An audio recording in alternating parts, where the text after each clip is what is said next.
Hello, welcome back everyone.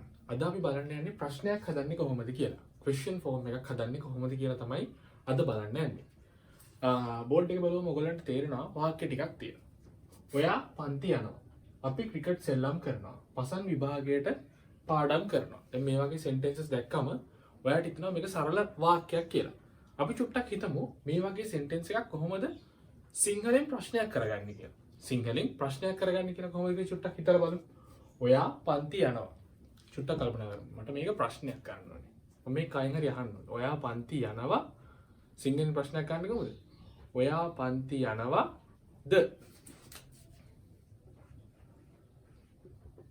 අපි cricket සෙල්ලම් කරනවා. අපි ක්‍රිකට් සෙල්ලම් කරනවා. මට දැන් මේක ප්‍රශ්නයක් අහන්න ඕනේ.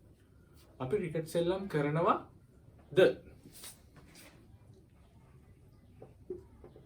පසන් විභාගයට පාඩම් කරනවා. පසන් විභාගයට පාඩම් කරනවාද? දැන් ඔන්න අපි බලාගත්තා කොහොමද සිංහලෙන් ප්‍රශ්නයක් හදන්නේ කියලා. ඔළුවට මතක තියාගන්න තියෙන්නේ ප්‍රශ්නයක් හදනවා නම් අපි ද කියන කොටස තමයි එකතු කරන්නේ. ප්‍රශ්නයක් හදනවා නම් මොකද්ද අපි ද කියන කොටස එකතු කරනවා සිංහල වාක්‍යයේ අගට. සිංහල වාක්‍යයේ අගට ද කියන කොටස එකතු කරනවා. මේ බලන්න ප්‍රූෆ් එක. හරි. දැන් අපි මේක ඉංග්‍රීසි වලින් හදන්නේ කොහොමද කියලා චුට්ටක් බලන්න. දැන් දයන්න දාලා අපි ලේසියෙන් සිංහලෙන් ප්‍රශ්නයක් හදාගත්තා වගේ කොහොමද මේක ඉංග්‍රීසියෙන් හදන්නේ කියලා බලන්න. මම පොඩි එක්සැම්පල් එකක් ඔයගලන්ට දෙන්නම්. ද කියන කොටස අපි පාවිච්චි කරන්නේ ද කියන කොටසට අපි ඉංග්‍රීසියෙන් පාවිච්චි කරන්නේ do කියලා. මොකද්ද? do කියලා. ද කියන කොටසට අපි ඉංග්‍රීසියෙන් කියන්නේ do කියලා. එහෙමත් නැත්නම් අපි මේකට කියනවා does කියලා. ඔයාලට චුට්ටක් මේක හුරු ඇති. do සහ does කියලා තමයි ඔන්න අපි දයන්නට ඉංග්‍රීසියෙන් කියන්නේ. හරිද? දයන්නට ඉංග්‍රීසියෙන් කියන්නේ do නැත්නම් does කියලා. හරිද? දැන් මේක do does කියනකොට මොකද දන්නවා do වෙන්නේ ඒක වචන එක්ක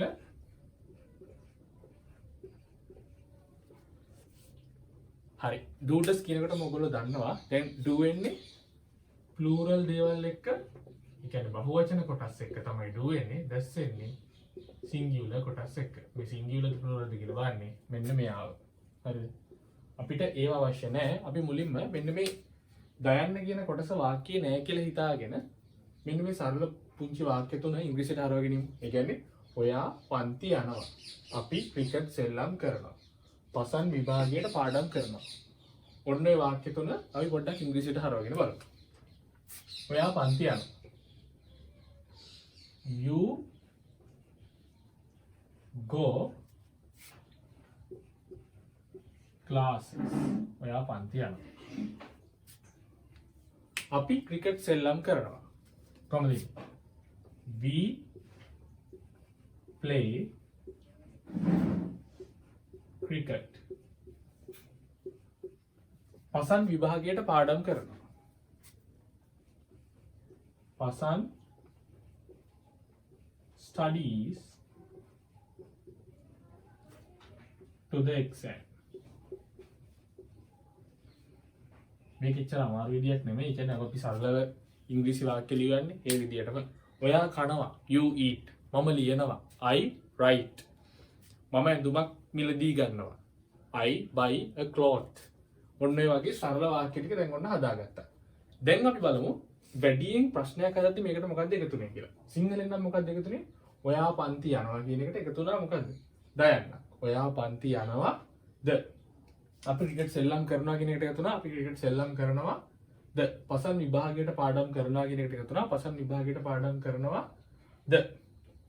හරිද? ද එකතු වුණාකට.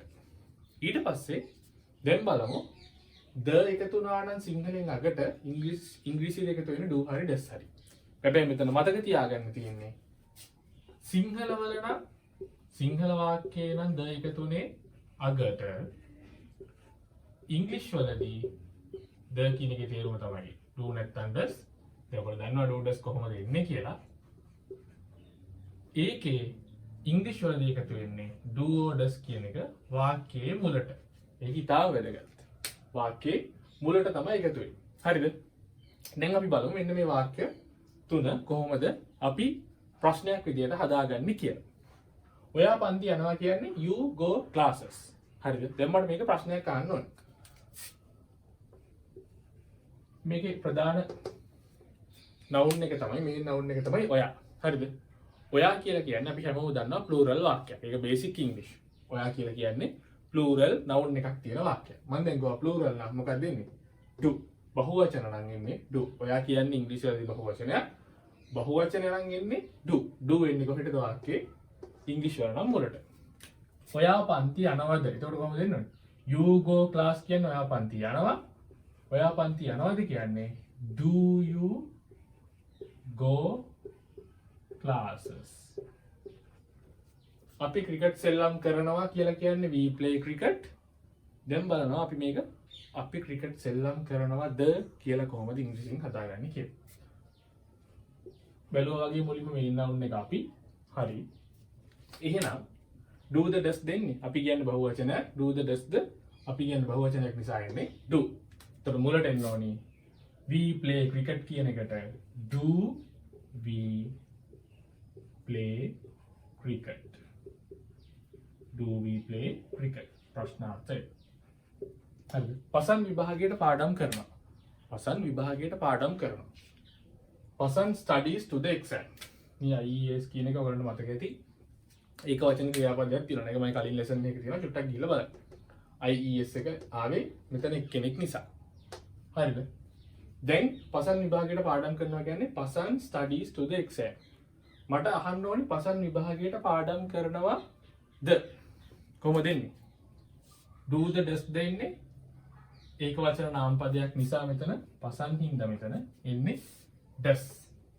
Pasan studies to the exam කියලා කියන්නේ පසන් විභාගයට පාඩම් කරනවා. පසන් විභාගයට පාඩම් කරනවාද වෙන්නේ does Pasan study to the exam. Does person study to the exam? පැහැදිලිද? right. ඔන්න ඔහොම තමයි question form එක අපි develop කරගත්තේ. right. අපි આવත් එහෙම අපි ඉගෙනගත්තු lesson එකේ summary එකට, ඒ කියන්නේ question form එකේ summary එකට අපි කලේ සිංහලෙන් නම් ප්‍රශ්නයක් අහනකොට the කියන කොටස එකතු කරගත්තා. උදාහරණ දෙයක් ගත්තොත් එහෙම මම කනවා. ඉංග්‍රීසියෙන් මම කනවා කියලා කියන්නේ I eat. හරිද? අපි දුවනවා. ඉංග්‍රීසියෙන් අපි දුවනවා කියන්නේ we run. හරිද? දැන් මම කලේ question form එක හදනකොට ප්‍රශ්නයක් එකතු කරගන්නවා නම් වාක්‍යයකට, කියන්නේ වාක්‍ය ප්‍රශ්නයක් කරගන්නවා නම් මම හැම වෙලෙම සිංහලෙන් දයන්න එකතු කරා. මම කනවා ද. අපි දුවනවා ද. ප්‍රශ්නයක් කරුවා එහෙමයි. ඊට පස්සේ මම හිතුවා ද කියලා කියන්නේ ඉංග්‍රීසි වලින් do කියන අදහස කියලා. එහෙමත් නැත්නම් does කියන අදහස කියලා. හරිද? හැබැයි මෙතන මතක තියාගන්න තියෙන පොයින්ට් එක තිබුණේ the කියන එකෙන්නේ ඉංග්‍රීසි වල නම් ඉස්සරහට, the කියන එක සිංහල වල නම් ආයේ පිටිපස්සට. මේ බලන්න. වාක්‍යයේ සිංහල නම් ආයේ පිටිපස්සට. ඉංග්‍රීසි නම් do හරි does හරි එන්නේ වාක්‍යයේ ඉස්සරහට. ඒක තමයි පොඩ්ඩක් මෙතන මතක තියාගන්න තිබ්බ කෑම. එතකොට මම කනවද කියලා කොහොමද අපි ඉංග්‍රීසියෙන් කියන්නේ? Do I eat? මම කනවද කියලා අහන්නේ do I eat. අපි දුවනවද කියලා කියන්නේ do we run. ඔන්න ඔහොම තමයි අපි question form එක හදාගත්තේ. ඔය වගේ වට ඕනම જાතිය වාක්‍යයක් ඕනම දිග වාක්‍යයකට අපිට පුළුවන් දයන් එකතු කරනවා නම් question එකක් හදාගන්න. ඉංග්‍රීසියෙන් ඉස්සරහට do හරි does හරි එකතු කරලා වාක්‍ය arrange කරන්න. question form එකේ second part එකට ආවොත් එහෙම මේකේ තර වගේ වාක්‍ය ටිකක් තමයි තියෙන්නේ. හැබැයි පොඩ්ඩක් දැක්කම තේරෙනවා මේව පොඩ්ඩක් past tense එකට හුරු වාක්‍ය තියෙනවා. ඒ කියන්නේ මේ වෙද්දි වෙලා ඉවර වාක්‍ය තමයි තියෙන්නේ. ඔයා පන්ති ගියා. අපි ක්‍රිකට් සෙල්ලම් කළා. පසන් විභාගයට පාඩම් කළා. ඒ කියන්නේ මේ වෙද්දි වෙලා ඉවර දේවල් තමයි කියන්නේ. හරිද? දැන් කලින් එකේ නම් අපි දයන්නට කිව්වේ do කියලා. දයන්නට මොකද්ද අපි කිව්වේ? do කියලා. දැන් මෙතන දයන්න නෙමෙයි තියෙන්නේ. උනාද කියලා දින්නේ. එහෙම උනාද? ඔයා පන්ති ගියාද? අපි ක්‍රිකට් සෙල්ලම් කළාද? පසන් විභාගයට පාඩම් කළාද? එතකොට දයන්නට නම් අපි do or does කියලා කිව්වේ. උනාද නම් අපි කියන්නේ do or does නෙමෙයි did කියලා. මොකද උනාද නම් අපි කියන්නේ do or does කියලා නෙමෙයි did කියලා. එතකොට ලේසි කලින් වගේම තමයි ෆෝමැට් එක. ඒ කියන්නේ සිංහල වල නම් උනාද කියන එක ආවේ අගට. කියන්නේ කලින් පැටර්න් එක තමයි මම මේ කියන්නේ. ඉංග්‍රීසි වල නම් did කියන එක ඉන්නේ වාක්‍යයේ මුලට. කලින් වගේම තමයි කලින් අපි සිංහල වල නම් the කියන එක ආවේ අගට. ඉංග්‍රීසි වල නම් do කියන එක ආවේ ඉස්සරහට වගේම. මෙතන උනාද කියන එක. ඒ කියන්නේ සිංහල වල ආවේ අගට. ඔයා පන්ති ගියාද? මම ක්‍රිකට් සෙල්ලම් කළාද? ඉංග්‍රීසි වල නම් did කියන එක ඉන්නේ අදාළ වාක්‍යයේ ආයෙත් මුලට. හරිද?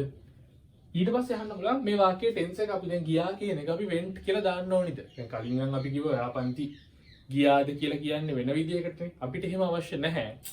මෙතන අපි සාමාන්‍ය විදිහටම වාක්‍ය ලියලා.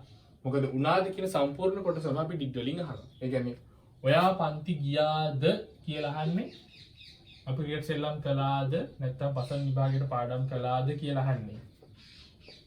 ඔයා පන්ති ගියා කියලා කියන්නේ you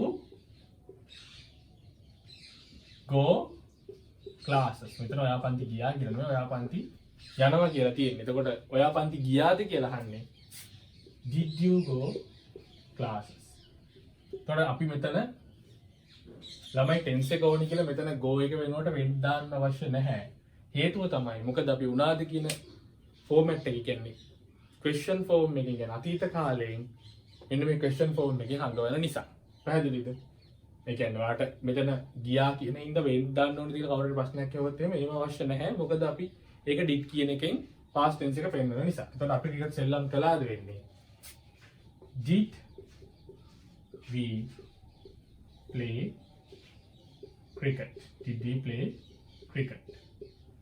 පසන් විභාගයට පාඩම් කළාද වෙන්නේ did Pasan study to the exam? Did Pasan study to the exam? පැහැදිලිද? එතකොට ඔයාලට මතක තියාගන්න තියෙන්නේ උනාද කියලා කියන්නේ did. උනාද කියලා කියන්නේ did. සාමාන්‍ය විදිහටම අර කලින් වගේම වාක්‍ය ලියලා ඉස්සරහට did දාන්න තියෙන්නේ. ඔයා කෑම කෑවද? එතකොට කොහොමද දෙන්නේ? ඔයා කියලා කියන්නේ you. කෑම කනවා කියලා කියන්නේ eat food. එතකොට you eat food කියන ඔයා කෑම කනවා කියන එක. එතකොට අපි ඔයා කෑම කෑවද කියලා අහන්නේ did ඉස්සරහට දාලා. Did you eat foods? මම පන්ති කරනවා. I do classes. මම පන්ති කරනවා.